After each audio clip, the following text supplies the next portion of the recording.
The race for the battleground Western Sydney, and a Western Sydney seat in particular, is ramping up this election campaign.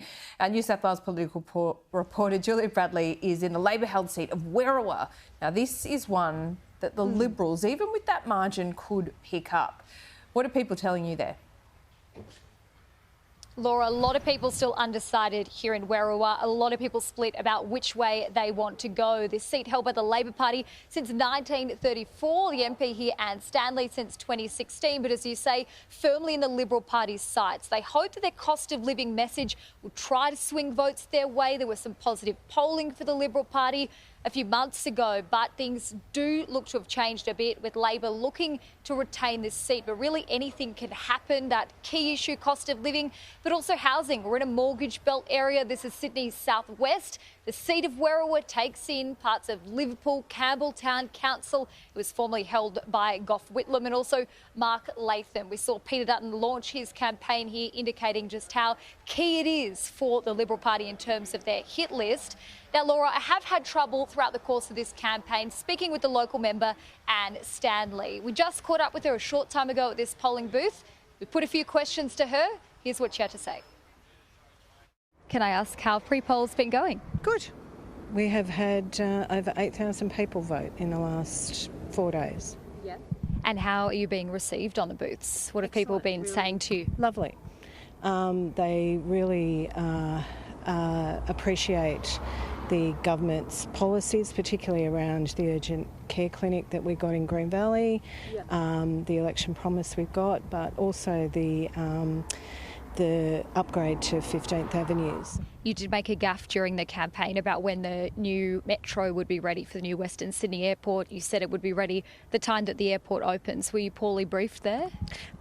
Look, everybody makes mistakes. I made a mistake, and both the Minister and the head of the Metro explained what I got wrong.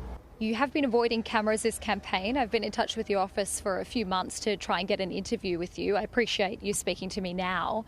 Why is that? Well, I've had COVID and pneumonia, and for most of it I didn't have a voice. I've only got my voice back for the last 2 weeks. Yep. We hope you feel better. What will you be doing as a local member to try and make things easier for people here? We've already said that we're going to reduce the amount of the cost of medicine, so PBS will go down to $25. There's another $150 both for people's electricity bills, like individuals' electricity bills, but also for small business. There are a lot of things that we have in the pipeline. Muslim Votes Matters is going to preference the Liberals ahead of Labor in this seat. Would that hurt you? I want people to vote for me first. So if they do that, how the preferences flow is up to them. Those express citizenship ceremonies, a lot of people said it was a bad look right before an election, said it was politicised. What's your take? I spoke to people on the day who had waited 12 months for citizenship. So they'd been approved for citizenship. They should have had their ceremony, and unfortunately they were waiting up to 12 months. The purpose of those ceremonies was to make sure that everybody who wanted to be a citizen became a citizen and got their rights under that.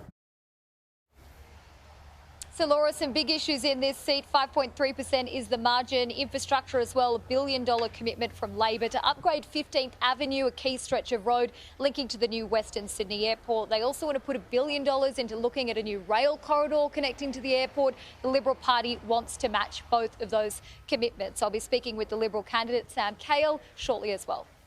Julia, thank you.